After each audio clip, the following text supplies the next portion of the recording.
Stéthoscope. Stéthoscope.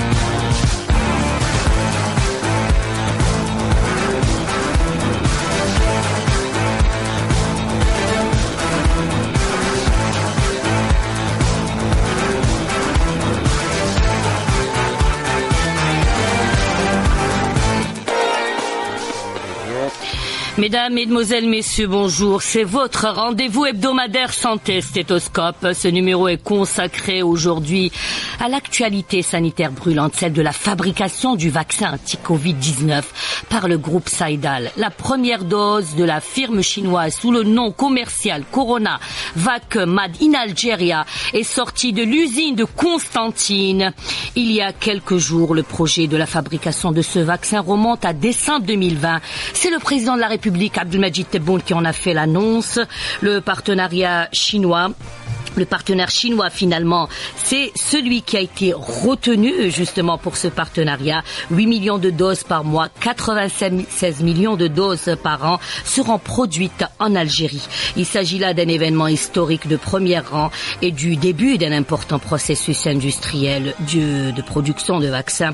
L'Algérie fait partie désormais du club des pays producteurs du vaccin anti-Covid. Et quel est justement l'enjeu d'un tel événement au plan économique, mais aussi sur le plan santé? Qu'en est-il de la vaccination par ce produit, justement? À quand la vaccination? L'Algérie va-t-elle justement séduire de nouveaux marchés? Qu'en est-il de la vaccination en général? Où on en est aujourd'hui? Nous répondrons à ces questions et bien d'autres avec nos invités. Je reçois en direct dans les studios d'Alger Chin 3 professeur Leda Djidji, qui est chef de service immunologie au CHU de Benimsous à Alger. Professeur, bonjour, merci d'être avec nous. Bonjour et bonjour aux auditeurs de la chaîne 3. Avec nous également Madame Hassiba Hamoudi, elle est directrice de partenariat à l'industrie, à l'entreprise pharmaceutique du groupe Saïdal. Madame Hamoudi, bonjour. Bonjour. Vous êtes la personne tout indiquée pour parler justement du partenariat algéro-chinois, c'est-à-dire Sinovac. Pour toutes vos questions, mesdames, messieurs, le 021 48 15 15. Les invités vous feront un plaisir de répondre à vos questions. Stéthoscope, l'émission qui prendra votre pouls, l'émission à l'écoute de votre santé.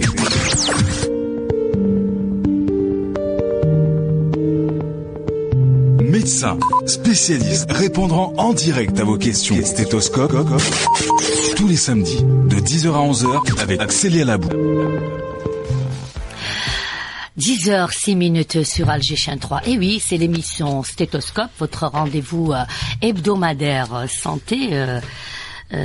L'émission à l'écoute de votre santé, à l'écoute de votre santé, c'est le pouls, elle prend votre pouls un peu toutes les semaines et on est là pour vous répondre, pour vous informer des dernières informations concernant la santé, puisque l'actualité justement c'est la production du vaccin donc anti-Covid par le groupe Saïdal en partenariat avec le groupe chinois, le partenaire chinois Sinovac, pour avoir justement un nouveau produit qui est le CoronaVac Made in Algeria, qui est sorti il y a quelques jours de l'usine de Constantine.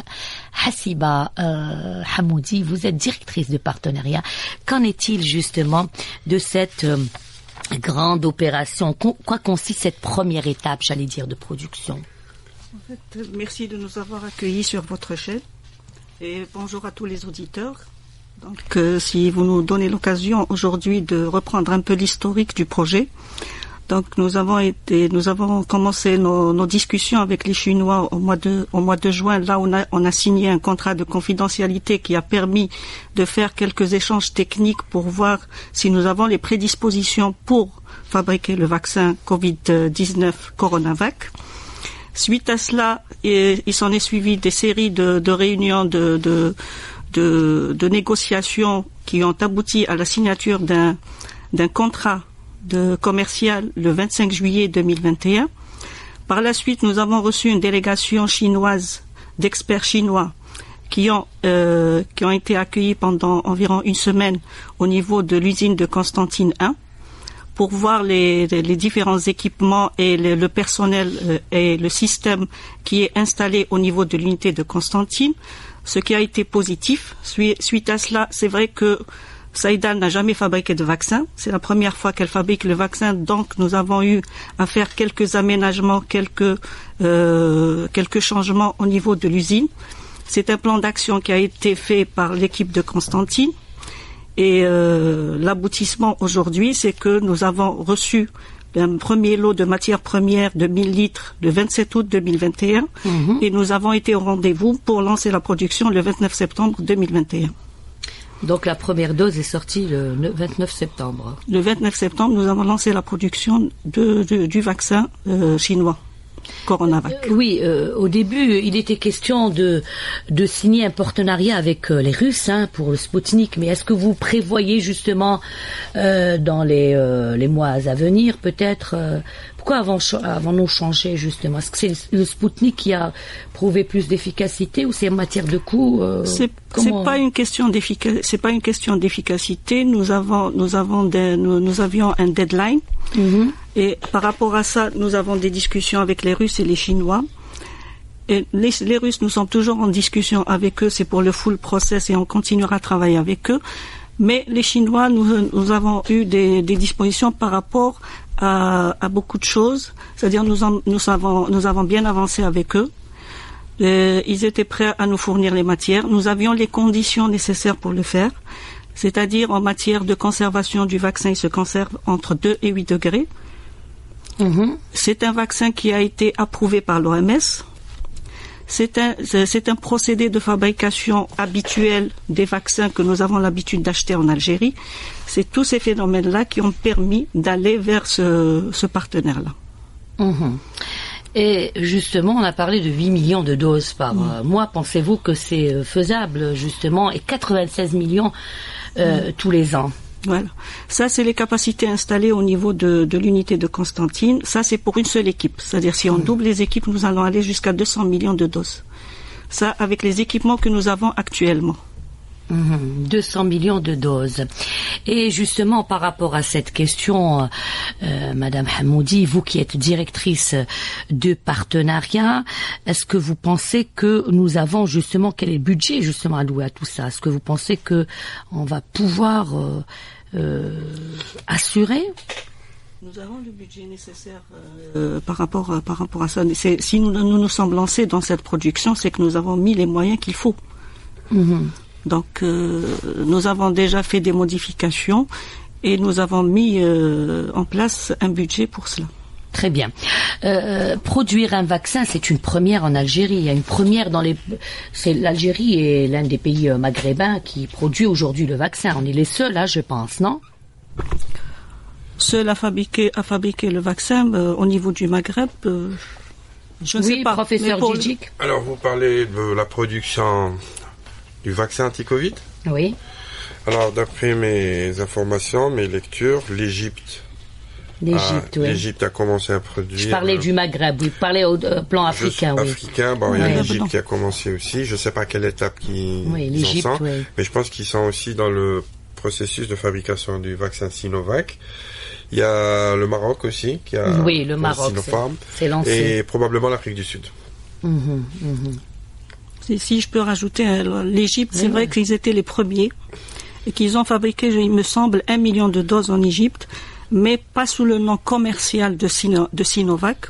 La primeur des choses, c'est que Saïdal est la première entreprise à fabriquer. C'est ça, c'est ce que je voulais dire. À fabriquer le vaccin chinois sous le vrai nom commercial chinois qui est Coronavac. Et cette exclusivité, nous l'avons eue seulement en Algérie, et pas ailleurs. Je voulais parler de cette exclusivité, mais justement, je voulais revenir aujourd'hui sur l'enjeu justement que de produire un vaccin en Algérie. L'enjeu au plan économique, mais aussi santé. Qu'est-ce que ça peut nous apporter justement que de produire un vaccin, le vaccin anti-Covid, hein. Je pense que ça implique beaucoup de choses. On va revenir sur ça, puisque peut-être qu'on va aussi satisfaire d'autres marchés. Déjà qu'on a suffisamment de marchés, de vaccins chez nous en ce moment, hein. On a le Sinovac, on a à peu près 150 millions ou 2 millions. Vous parlez de Sinovac acheté ? Chinois, oui. On doit avoir 10 millions, 15 millions, pas plus. Oui, 10 millions qui sont toujours là, et vous savez que la vaccination ne s'accélère pas pour autant, hein. C'est-à-dire que c'est vrai qu'on a fait une grande campagne de vaccination, beaucoup de gens se sont fait vacciner, mais encore on est loin de l'immunité collective, si je peux dire. Justement, c'est pour ne pas dépendre de ces arrivages qui peuvent ne pas être à l'heure pour la vaccination, et la fabrication au niveau de Saïdal du vaccin mettra à disposition le vaccin en temps opportun, et ce qui permettra d'accélérer justement la vaccination. Très bien. Et c'est quoi l'impact? Vous, en tant que directrice de partenariat, vous occupez quand même un poste de partenariat, donc vous êtes, si vous voulez, en contact des grandes firmes internationales en matière d'industrie pharmaceutique, notamment la vaccination, les vaccins. Alors, qu'est-ce que ça peut nous apporter, justement? Allez, pour ne pas vous perdre, peut-être, on va pas parler de l'économie, on va parler santé déjà, hein. Le fait de produire un vaccin en Algérie, qu'est-ce que ça peut nous apporter ou apporter à l'État algérien? Apporter à l'État algérien, d'abord, c'est une autonomie par rapport à ce vaccin-là, d'avoir le même vaccin disponible pour une vaccination, parce que quand on est sur l'importation, on peut importer différents vaccins, mais là, on sera sur le même vaccin pour à peu près la majorité de la population, qu'il soit disponible et que on reste pas en aléa par rapport aux importations. Avons-nous les bonnes quantités? Arriveront-elles à temps réel, ou bien il y aura du retard, etc. Ce qui, à mon sens, pour tout ce qui est ministère de la Santé, je crois que s'ils veulent lancer une vaccination accélérée aujourd'hui, ils pourront le faire, parce qu'ils sauront qu'il y aura des doses qui sont là et qu'ils peuvent aller vers leur politique de vaccination plus rapidement.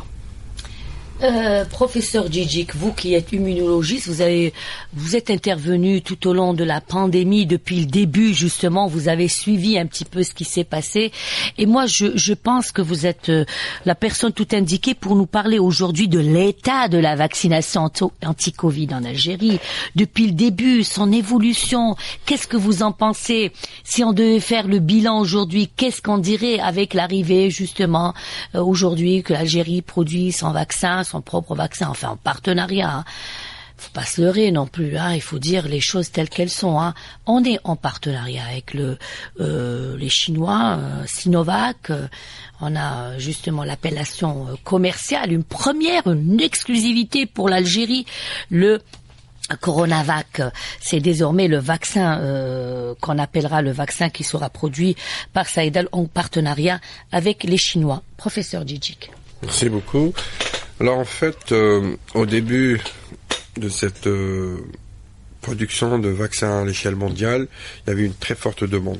Donc il était très très compliqué d'avoir tout ce qu'il faut pour vacciner la population algérienne.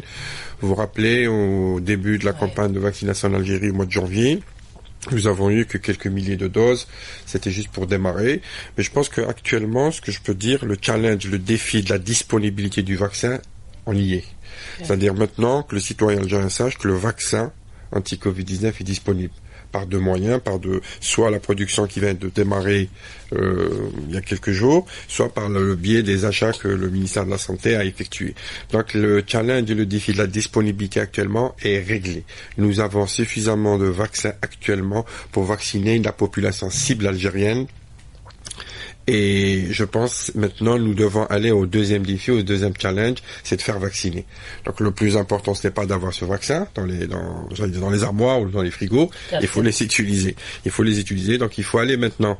Nous avons gagné dans ce premier défi d'avoir le vaccin, de le mettre à la disposition de toute la population. Maintenant, il faut y aller, il faut l'utiliser. Malheureusement, je vais vous dire, il y a des phénomènes qu'on n'arrive pas à comprendre au niveau de notre société. Ce qui s'est passé, il y a une demande accrue de vaccins à un certain moment.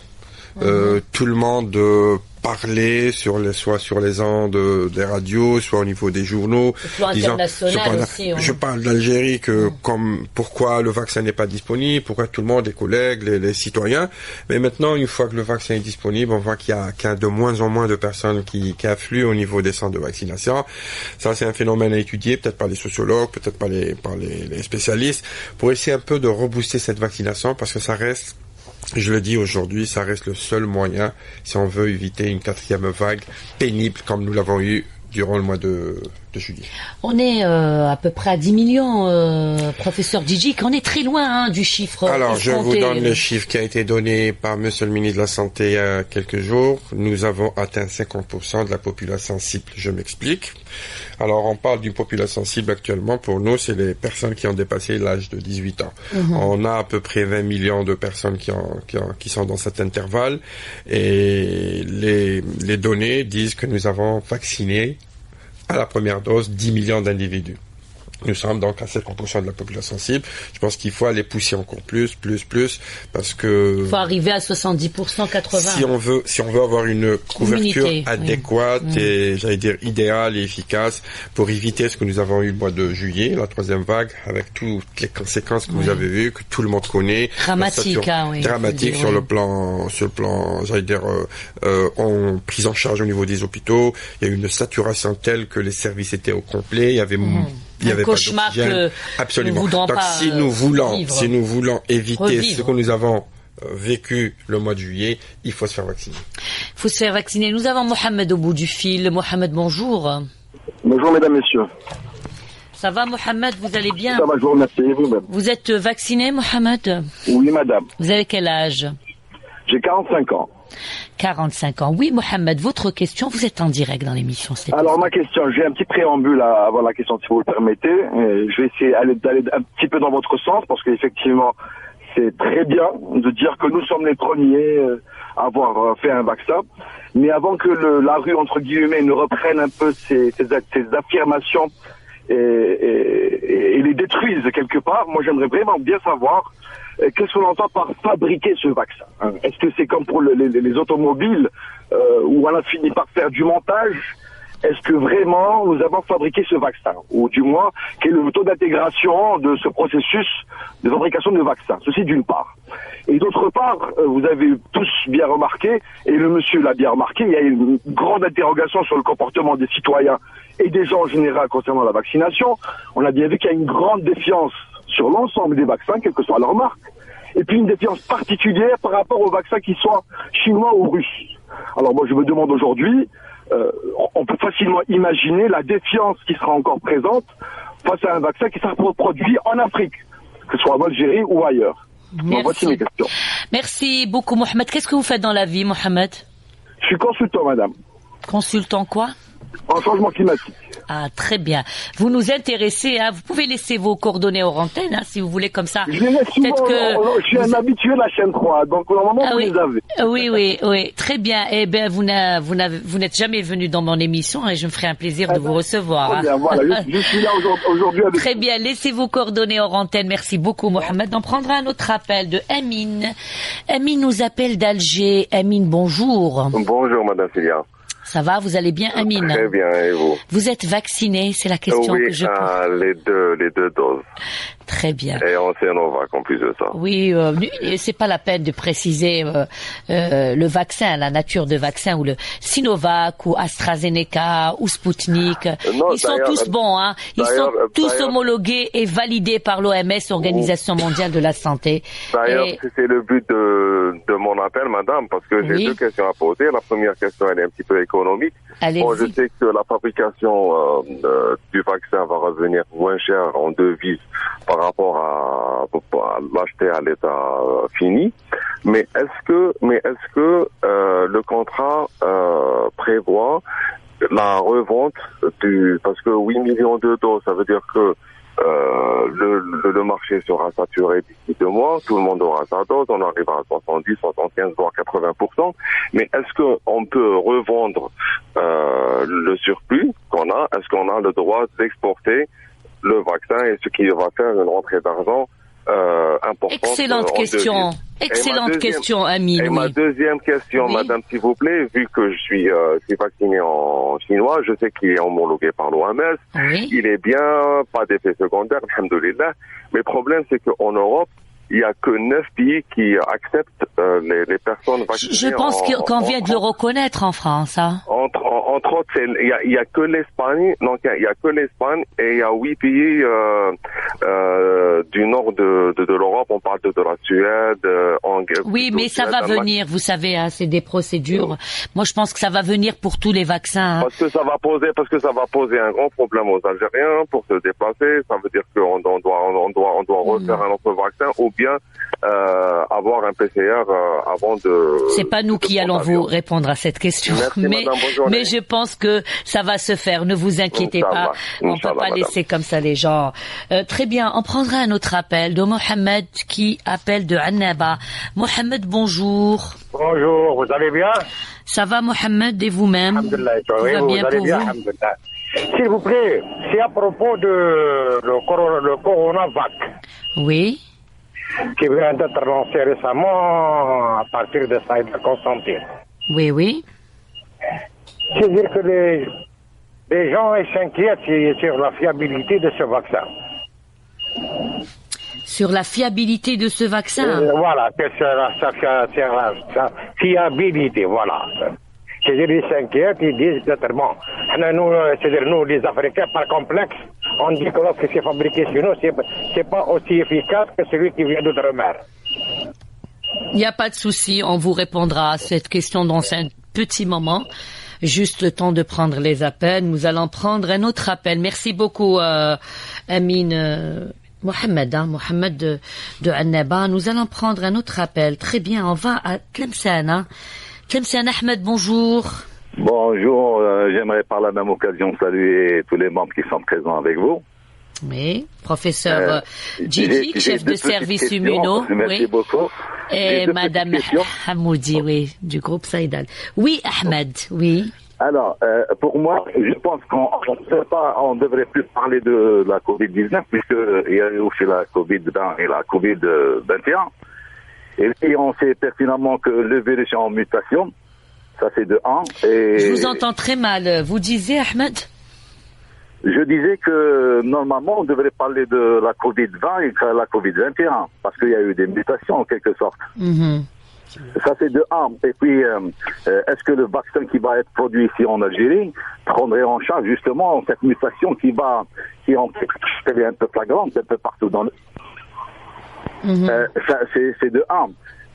Parce que pour moi, qui suis un être normal, je sais pertinemment que même pour la grippe, il y a eu des mutations et puis même les vaccins qui ont été importés de l'étranger ne reflètent pas les mêmes références de notre grippe ici en Algérie. Parce que l'environnement, la température et tout ça rentrent en jeu en quelque sorte.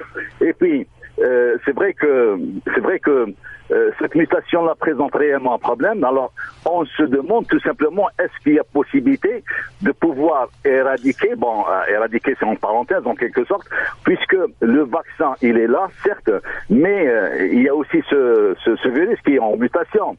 Et puis, pourquoi parle-t-on toujours de la Covid-19 ? Et puis, parce que la mutation de ce virus depuis 2019 fait que il y a eu changement de caractéristiques, il y a eu changement du paramètre. Très bien. Très bien. Merci beaucoup, Ahmed. Il aura du boulot, professeur Djidji qui est avec nous. C'est vraiment lui qui va vous répondre à cette question. Nous allons prendre un autre appel de Saïd. Saïd nous appelle d'Alger. Saïd, bonjour. Allô, bonjour. Bonjour Saïd, ça va? Ça va, merci. Vous êtes vacciné, Saïd? Bien sûr, de 2 doses, AstraZeneca, Depuis le mois j'ai hésité au départ, mais après, on m'a expliqué que l'équation bénéfice-risque dans un vaccin est évidente. Ah bah oui. Eh ben, vous avez tout compris, hein, Saïd, oui. C'est le message que j'essaie de faire passer. Très bien. C'est-à-dire que dans la situation actuelle, il faut remercier le ciel que le vaccin est mis au point. Tout à fait. La grippe espagnole a tué des milliers de personnes, hein, franchement. Non, il y a des statistiques. Oui. Oui. C'est une aubaine. Le vaccin est une aubaine, hein, pour le monde entier, oui. Les gens vaccinés, même s'ils attrapent le virus, ils ne vont pas jusqu'aux complications et encore moins au décès. Il faut suivre les statistiques d'une manière objective. Tout à fait. Il faut écouter les informations et il faut positiver. Il faut pas se dire non, j'ai peur, etc. Moi, j'ai dans mon entourage pas moins de 7 personnes qui sont décédées du Covid. Oui. Et moi, il y a de moins de 60 ans. Bon, la plupart sont décédés au départ quand il n'y avait pas le vaccin. Vous avez quel âge, dites-nous, Saïd? Pardon? Vous avez quel âge? 70 ans, bien sonné. Ah, Hiberg, 70 ans, vous êtes retraité, donc... retraité actif. Oui, on le voit, on le sent là. C'est bien. Vous voyez, maintenant, concernant les dernières interventions que je viens d'écouter sur le gens qui sont sceptiques par rapport aux produits fabriqués en Algérie. Je suis dans le secteur pharmaceutique. Croyez-moi que les molécules fabriquées en Algérie sont aussi bonnes. Parce que dans les médicaments, il n'y a pas de premier, deuxième ou troisième choix. C'est bon ou c'est rejeté. Oui, tout à fait. Et c'est bien que ça soit un auditeur qui le dise aujourd'hui sur nos ondes. Oui, c'est bien. Vous comprenez? Oui. Que ce soit un vaccin ou n'importe quel médicament dans le monde. D'abord, il n'y a pas un médicament ou un vaccin ou n'importe quoi qui est fabriqué sans qu'il y ait un partenariat étranger avec des boîtes étrangères, avec des laboratoires étrangers. Très bien. Donc, tout ce qui est fabriqué est bon. S'il est mis sur le marché... C'est qu'il est bon, oui. C'est qu'il est validé, c'est qu'il est homologué. Merci beaucoup, Saïd. Voilà. Merci. Je me félicite de ce degré de conscience de beaucoup de nos auditeurs et des Algériens en général. Ils sont très politisés, ils sont parfois très conscients de la situation et franchement, ça fait plaisir. Wassila nous appelle de Djidjel. Wassila, bonjour. Bonjour Célia. Ça va, vous allez bien, Wassila? Alhamdulillah, Célia, je me suis vaccinée. Oh, super. Je suis contente. Je vous ai convaincue. Avec Sinovac. Ah, très bien. Bonjour aux médecins, les invités, les professeurs. Oui, Wassila, vous êtes en direct. Allez-y, posez votre question. Ma question, d'abord, c'est une fierté pour le vaccin algérien Coronavac. Oui. C'est une bonne nouvelle pour notre pays, c'est pour la médecine algérienne et pour nos savants, nos chercheurs. C'est quelque chose c'est une fierté pour nous, pour l'Algérie. Ma question, quand est-ce que ce vaccin sera disponible dans les centres de vaccination? Parce que ma fille, elle a 2 enfants, elle voudrait se faire vacciner par le vaccin algérien. Très bien, elle est très nationaliste, c'est très bien. Merci beaucoup, Wassila, merci. Merci pour votre fidélité. Merci de nous prêter toujours attention à nos auditeurs. Nous allons prendre un dernier appel, je pense. Comme ça, on va donner l'occasion à nos invités de s'exprimer sur la question. Nous prendrons Ahmed, qui nous appelle d'Alger. Ahmed, bonjour. Bonjour. Ça va, Ahmed? Comme salam. Moi, je voudrais intervenir sur le consultant qui est intervenu, de dire avec tout un préambule, etc. Pourquoi, déjà, dans son intervention, on a l'impression qu'il est complotiste. Je me demande si ceci, cela. L'important aujourd'hui, que le vaccin existe, qu'il soit acheté, qu'il soit fabriqué, l'important c'est qu'il soit disponible pour faire face à la pandémie. Super, oui. Oui. Très bon raisonnement, Ahmed. Il y a une année de ça, les gens se posaient la question, pourquoi, ou qu'est-ce qu'on fait, etc. Oui, on est dans le paradoxe, malheureusement, nous les Algériens, parfois. Mais c'est un consultant, c'est un consultant. Consultant, il arrive d'abord par ce préambule, personne ne produit tout. Chacun produit. Donc le monde entier, toutes les productions, il n'y a pas comme l'ancienne au départ de la révolution industrielle où on doit tout produire, y compris fabriquer, construire des logements pour les travailleurs. Parce que Très bien. Ça n'existe pas là. Donc vous êtes content en finalité. Écoutez, bien sûr. Très bien, c'est bien. Tout le monde est content. Oui. Et de toute façon, il n'y a que cette solution. Il n'y a pas une autre solution. Et il faut se faire vacciner. Maintenant, il faut. Oui, allez-y. vacciner ولا اصبر لا جاتك ما تبكيش لا جاتك ما نقول قدر الله ما شاء فعل ما تقولش وين راه تبون وين راه عيسى ولا ما جاوناش ولا نحوس. Tout à fait Ahmed. Merci beaucoup pour cette pertinente intervention. Merci à Ahmed qui nous a appelé d'Alger. Merci à tous nos auditeurs qui appellent depuis tout à l'heure et désolé pour les personnes qui peuvent pas nous avoir. Vous savez que c'est une émission d'1 heure et on essaye de prendre le maximum de personnes. Là, on va essayer de répondre aussi parce qu'on a besoin de nos experts. Ici présent avec nous, professeur Djidjik, Madame Hassiba Hamoudi du groupe Saïdal. J'ai commencé peut-être par professeur Djidjik qui a beaucoup de choses à dire puisque la plupart des questions vont dans le sens de la Covid-19, la mutation du produit. Est-ce que on prend en charge cette mutation justement pour Ahmed qui nous a appelé de Tlemcen et qui est revenu un petit peu sur l'appellation nous, est-ce que nous l'appellerons pas aujourd'hui Covid-21? Je ne sais pas. Le professeur Djidjik qui est avec nous pour vous l'expliquer. Alors, je vais essayer de répondre à certaines questions, peut-être en désordre. D'abord, je tiens à remercier certains auditeurs pour leur degré de maturité sur cette question, cette crise sanitaire, notamment Saïd, qui vraiment, son intervention est remarquable. Ça sensibilise, donc il nous a aidé à sensibiliser un peu les citoyens pour l'intérêt de la vaccination. Même le dernier auditeur, Ahmed, qui parle, en fait, nous sommes devant une crise sanitaire, arrêtons de dire produire ou acheter. L'essentiel, c'est de mettre à disposition de nos citoyens le vaccin. C'est ça le plus important. Maintenant, sur ce que fait Saïdal, c'est une excellente chose. Bon, c'est vrai que nous sommes en train de faire actuellement le vaccin Sinovac dans un fill and finish, c'est-à-dire, elle l'a dit tout à l'heure la collègue, on ramène un bulk, mais c'est pas rien aussi ça. C'est ce processus de fill and finish et quand même il faut le maîtriser, il y a du contrôle et tout ça. Donc j'enchaîne sur l'efficacité de ce produit. En fait, c'est le même produit que Sinovac. C'est le bulk que nous importons. Donc c'est le même produit. Si on dit que Sinovac est reconnu par l'OMS, si on dit que Sinovac est efficace, c'est le même produit à l'identique, ce que nous fabriquons en fill and finish à Saïdal. Ça, donc j'ai répondu pour les gens qui doutent un petit peu du produit. C'est le même produit Sinovac, donc c'est le bulk que nous achetons. Ce n'est pas du full process ou peut-être il y a encore un degré de maîtrise encore supérieur à voir. Maintenant, ce fill and finish est une étape importante. Nous sommes en train de la mettre en place à Saïdal. C'est fait, les contrôles sont faits, donc il n'y a pas aucun souci sur l'efficacité du vaccin Sinovac. L'efficacité et la fiabilité. Absolument. Il est fiable. Il n'y a aucun problème. Maintenant, sur les histoires Covid-19 2021, en fait, ça n'a aucun sens. C'est le même virus, c'est le SARS-CoV-2, la souche originelle qui a été découverte à Wuhan. Même s'il y a des mutations, même s'il y a des variants, ça reste le même virus.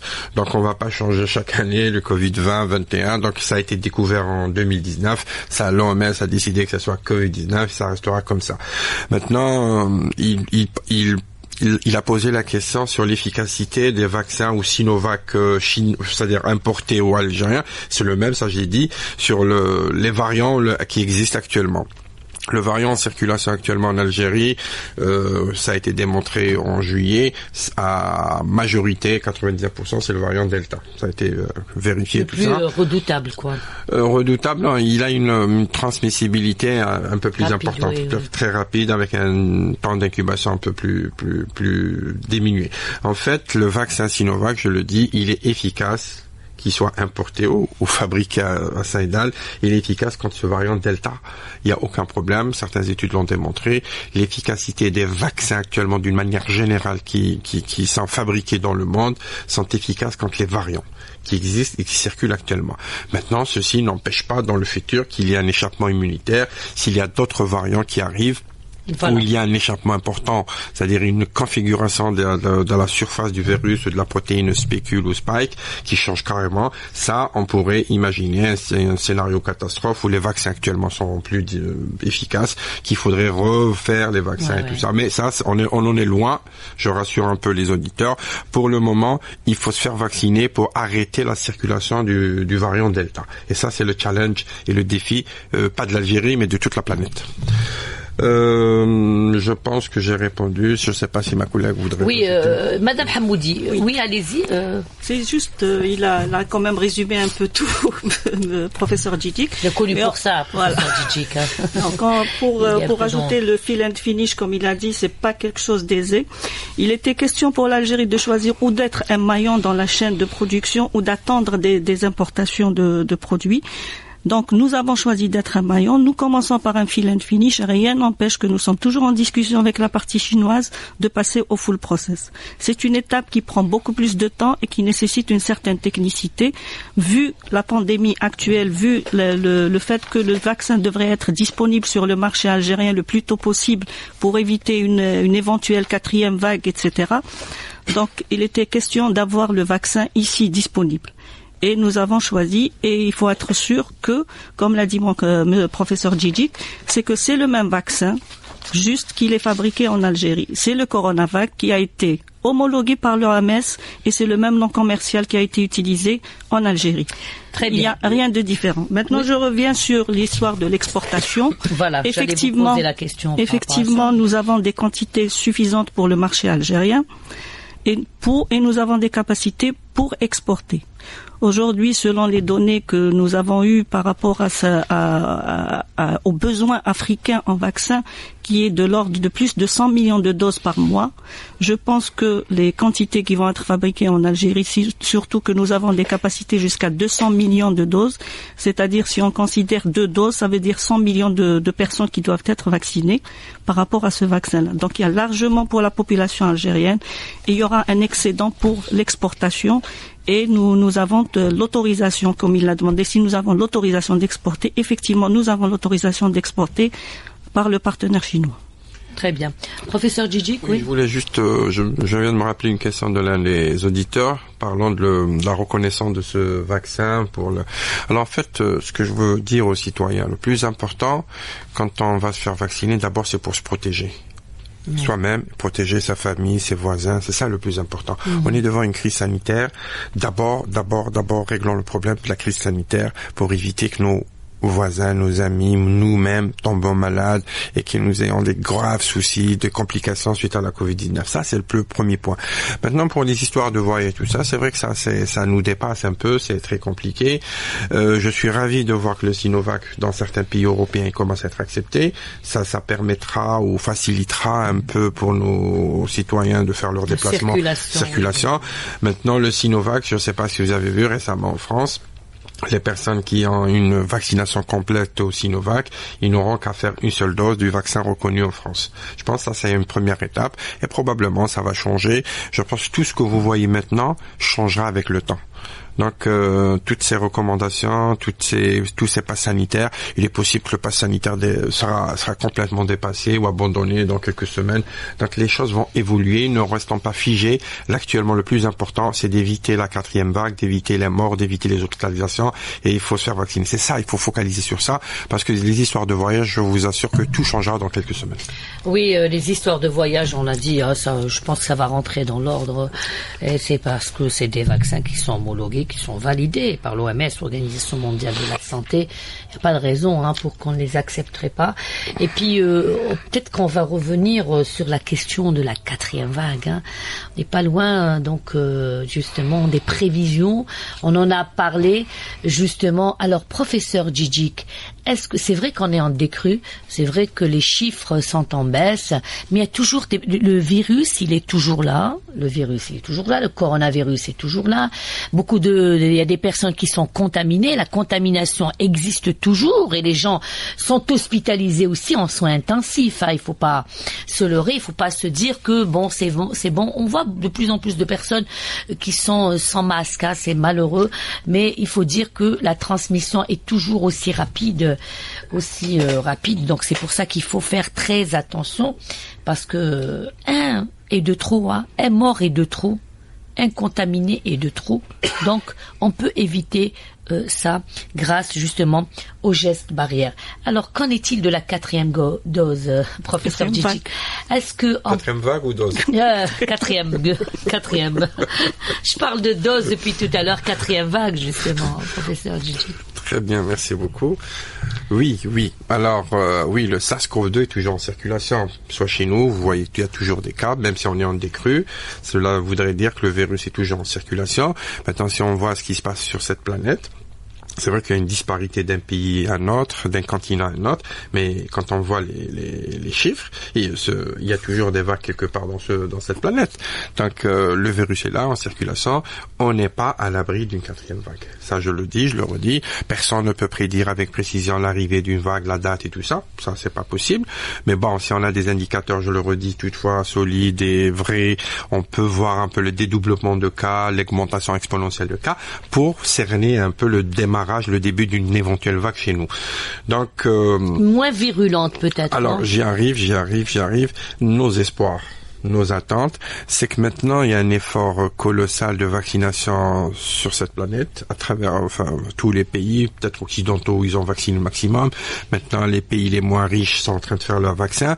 Tout ceci permettra d'arrêter la circulation de ce virus et d'avoir moins de cas et probablement moins de cas graves. Maintenant, si cette 4e vague devrait venir chez nous, je pense, avec tous les efforts qui sont faits à l'échelle internationale et à l'échelle nationale, je pense qu'on aura moins de problèmes à gérer la 4e vague. J'espère. Voilà, et grâce justement à la vaccination. À la vaccination surtout on est loin de l'immunité collective, professeur. Écoutez, alors cette notion d'immunité collective avec la Covid-19, elle est à revoir, elle est à redéfinir. Parce qu'en fait, on parle d'immunité collective dans une pathologie infectieuse où on arrive à éradiquer, à contrôler un peu la circulation du virus. Mais maintenant, avec la Covid-19, on est en train d'apprendre chaque jour, chaque mois, sur un peu, j'allais dire, comment fonctionne un peu ce virus, comment est cette infection Covid-19. On s'est rendu compte, même avec les vaccins actuellement, on n'arrive pas à arrêter complètement la circulation du virus. Ça veut dire que même si on est vacciné, on peut contracter un peu la maladie, on peut transmettre un peu aussi cette maladie. C'est-à-dire même avec la vaccination, on n'arrêtera pas complètement la circulation. Parce que d'où la difficulté, les défis, les challenges maintenant des chercheurs, des scientifiques, à essayer de trouver d'autres moyens d'arrêter définitivement un peu la transmission et la circulation du virus. Cela voudrait dire que la vaccination est quelque chose de bien, mais attention, elle ne nous règle pas actuellement tous les problèmes de la Covid-19. Voilà. Alors, en Europe, aux États-Unis, on parle de la 3e dose. Qu'est-ce qui justifierait justement une 3e dose en Algérie? Est-ce que c'est à l'ordre du jour ou pas? Alors, je peux, si vous permettez, vous voulez parler? Non, allez-y. Alors, pour la 3e dose, écoutez, on a les travaux scientifiques qui ont été publiés jusqu'à ce jour montrent que l'immunité, j'allais dire, produite post-infection naturelle ou post-vaccin n'est pas durable dans le temps. C'est ça aussi la complexité un peu du SARS-CoV-2. En fait, les effecteurs immunitaires développés, qu'ils soient des anticorps, des cellules immunitaires, des cellules mémoire, des lymphocytes T, diminuent avec le temps. Avec le temps, on parle de 8 mois, de 10 mois, d'une année, même de 15 mois, mais il y a une moyenne, peut-être une année. Cela voudrait dire les personnes vulnérables, si on les vaccine 10 mois, 11 mois après ou une année après, mériteraient peut-être une 3e dose pour booster encore le système immunitaire pour qu'il reproduise un peu ses effecteurs. Voilà un peu pourquoi cette 3e dose est discutée. Pour le 3e âge, on dit bien, oui. Voilà. Parce donc, c'est pas un choix personnel. Hein, non. Je dis vous dites 3e âge, moi je dis pour les personnes vulnérables, même ça peut être des personnes jeunes qui ont des maladies chroniques. Avec des comorbidités, tout ça. Oui. Je pense que la 3e dose actuellement, elle est conseillée dans certains pays. Je pense qu'on en arrivera là un jour ici chez nous, parce qu'on n'a pas encore atteint les objectifs. Mais je pense que quand on atteindra tous les objectifs de la 2e dose, on ira revacciner, parce que maintenant, si on prend les personnes qui sont faites vacciner au début de l'année, là, on est carrément à 7-8 mois. D'ici la fin de l'année, on aura peut-être des personnes à 10 mois, 11 mois de vaccin, peut-être revacciner cette population vulnérable. Justement, là, vous me tendez la perche, professeur Djidjik, pour revenir un petit peu sur l'efficacité du vaccin, c'est-à-dire la durée de l'efficacité du vaccin. Il y en a qui parlent de 6 mois. Qu'est-ce que vous en pensez ? Je viens de le dire, c'est pas le vaccin qui est mis en jeu, mais en fait, c'est l'immunité anti-Covid-19 qui n'est pas durable. Je viens de le dire, soit immunité post-vaccin, c'est-à-dire qui est conférée suite à une vaccination, ou l'immunité suite à une infection naturelle, celui qui en fait le Covid-19. C'est à peu près la même chose. On a la même durée, même s'il y a peut-être l'immunité post-vaccinale est un peu supérieure, mais c'est un peu la même durée, ça ne dépasse pas pour le moment une année. On ne sait pas, les travaux sont là, peut-être ça ira un peu plus loin, mais on sait que l'immunité post-Covid-19 n'est pas, ou la post-vaccin n'est pas durable dans le temps. D'où la nécessité de se faire peut-être revacciner une 3e fois, peut-être une 4e fois, mais on verra comment les choses vont évoluer concernant cette pandémie. Si je peux rajouter quelque chose, il est plus spécialiste que moi, mais disons que c'est un nouveau vaccin. C'est au fur et à mesure qu'on a des données techniques, des données plutôt cliniques, qu'on peut décider sur une 3e vaccination ou pas. C'est-à-dire, c'est comme tous les vaccins que nous avons avec des rappels. Ça, peut-être ce sera des rappels qui seront plus rapprochés que les autres vaccins habituellement, jusqu'à trouver disons, la stabilité de l'immunité. C'est un vaccin, c'est un virus qui était un peu particulier. Jusqu'à présent, nous ne connaissons pas exactement son fonctionnement dans le corps humain, et c'est ce qui fait sa complexité. Et c'est ce qui, aujourd'hui, nous sommes, en tout cas l'État dans le monde entier, on est en train d'avancer pas à pas avec ce vaccin-là, et nous sommes en train de suivre par rapport à l'immunité. S'il faut une 3e dose, il va falloir mettre en place tous les dispositifs nécessaires pour la 3e dose aussi. Très bien, surtout qu'on n'est pas loin justement de la grippe saisonnière, c'est un peu la période. Moi, je voulais poser la question par rapport au vaccin. Est-ce qu'il n'y aura pas un projet justement de combiner entre les deux vaccins ou pas, ou c'est pas possible, ou carrément vacciner les autres? Est-ce qu'on est protégé quand on s'est fait vacciner contre la Covid-19, sachant que c'est pas le même variant, c'est-à-dire que celui de la grippe est à part, mais est-ce que ça ne renforce pas notre immunité quelque part, professeur Djidjik? Alors, puisque vous parlez d'un cocktail, d'une combinaison de vaccins, je pense qu'il y a des chercheurs, il y a des laboratoires pharmaceutiques dans le monde qui ont commencé déjà à travailler sur cette piste, tel que vous venez de le dire. Il y a des projets de cocktails de vaccins anti-Covid-19, anti-grippe, pour les enfants peut-être anti-VRS. Donc tout un cocktail, donc le virus respiratoire syncytial. Donc il y a des cocktails qui se font comme ça, qui sont en train de se préparer, je pense, pour l'avenir. En fait, on ne sait pas comment les choses vont évoluer. Maintenant, probablement, certains prédisent que la Covid-19 ou les vaccins anti-Covid seront peut-être annuels, comme le virus de la grippe, qu'on va s'adapter aux souches circulantes, aux nouveaux variants. Tout ça, ce sont des prédictions. On verra. Peut-être on arrivera à ça. Peut-être on n'aura plus la Covid-19. On n'en sait rien pour le moment. On évolue maintenant selon ce que nous avons et on s'adapte sur le futur. Pour le moment, oui, il y a certaines équipes qui parlent de ça, mais on n'en est pas là encore. On n'en est pas là encore. Oui, Madame Hamouzi, vous vouliez pas intervenir sur cette question? On n'en est pas là, mais la grippe saisonnière, c'est dans quelques jours. Moi, je pense qu'on n'en aura pas autant qu'il y a quelques années, puisque il y a 2 ans, on a remarqué que beaucoup de maladies infectieuses, telles que la grippe, c'est une maladie virale, les maladies, la rougeole, etc., ce sont des maladies qui ont diminué. Oui, oui, vous avez raison. Oui. Depuis 2 ans, depuis qu'il y a la Covid-19, nous avons remarqué qu'il y a diminution, par exemple, de la grippe. En fait, c'est les moyens de contamination de la grippe sont les mêmes. Enfin, les facteurs qui font qu'il y a une contamination de la grippe ou de la Covid-19, ce sont les mêmes. Donc, quand on fait des gestes barrières, quand on se prémunit contre la Covid-19 ou le SARS-CoV-2, on empêche aussi la transmission de la grippe. C'est pour toutes ces raisons, probablement, qu'il y a eu moins de grippe l'année dernière.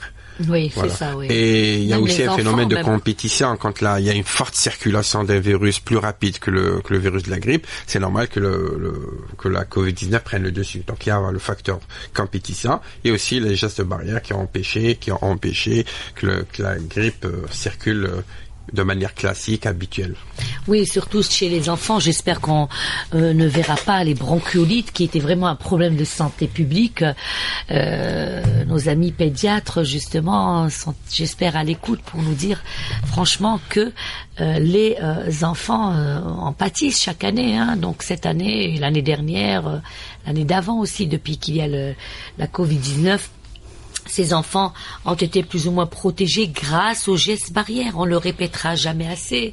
Il faut continuer justement à travailler sur ça. Il faut continuer à pratiquer les gestes barrières, le lavage des mains, le masque et la distanciation physique. Ça nous fera que nous protéger contre le virus, et se faire vacciner, c'est très important. J'aimerais revenir un petit peu sur la position du groupe Saïdal. Justement, j'avais dit qu'il s'agit là d'un événement historique de premier rang et du début d'un important processus industriel de production de vaccins.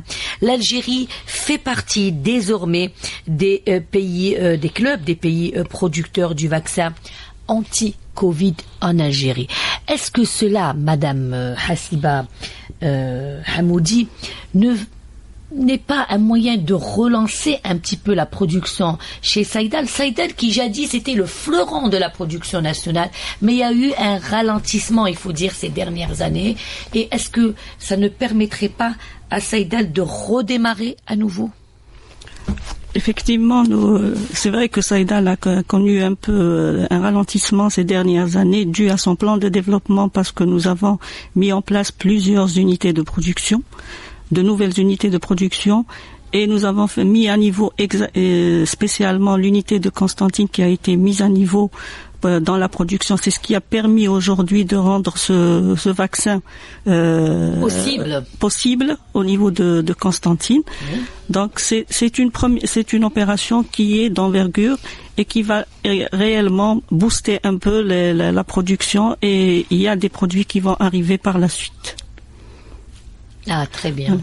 Ouais. Donc, passer vers de nouvelles unités, je tiens toujours à préciser, passer vers de nouvelles unités de production, ça nécessite un transfert de produits, ça nécessite des lots de validation qui ont un peu, c'est ça qui a pris un peu de temps, et que les produits vont arriver au fur et à mesure sur le marché algérien, au fur et à mesure de la libération, d'avoir les décisions d'enregistrement pour ces produits-là.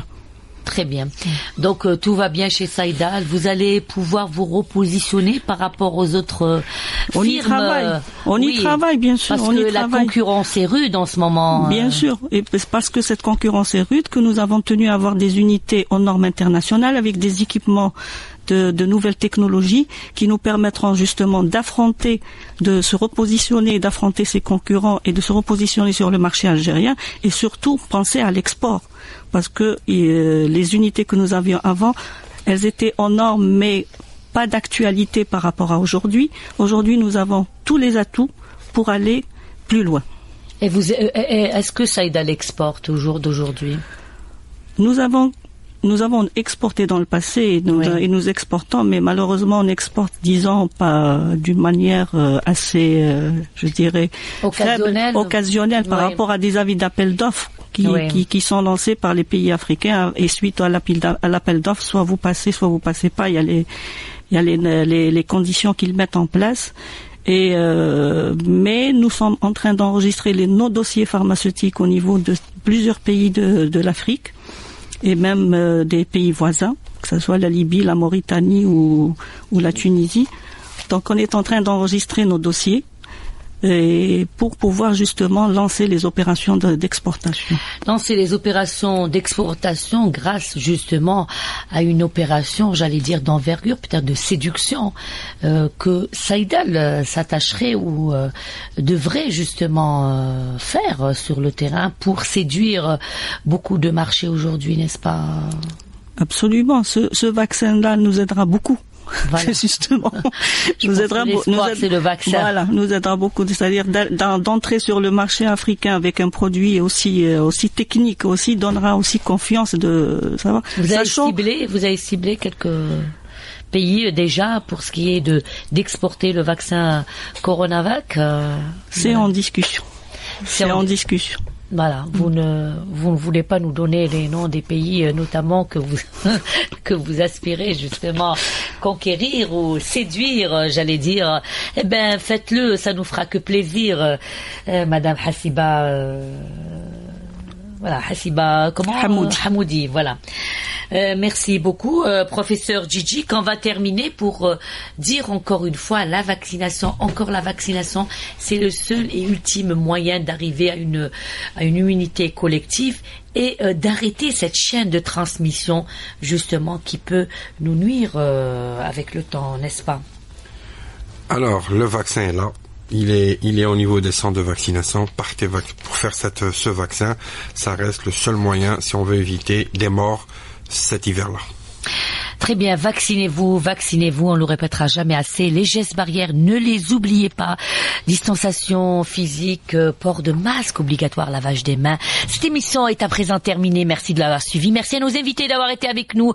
Une émission réalisée par Aïcha Hammer, à la console technique Judy, à la régie d'antenne Nejma et Célia. Vous accompagnez au micro. J'aurai le plaisir de vous retrouver le samedi prochain, même heure, même station. Au revoir.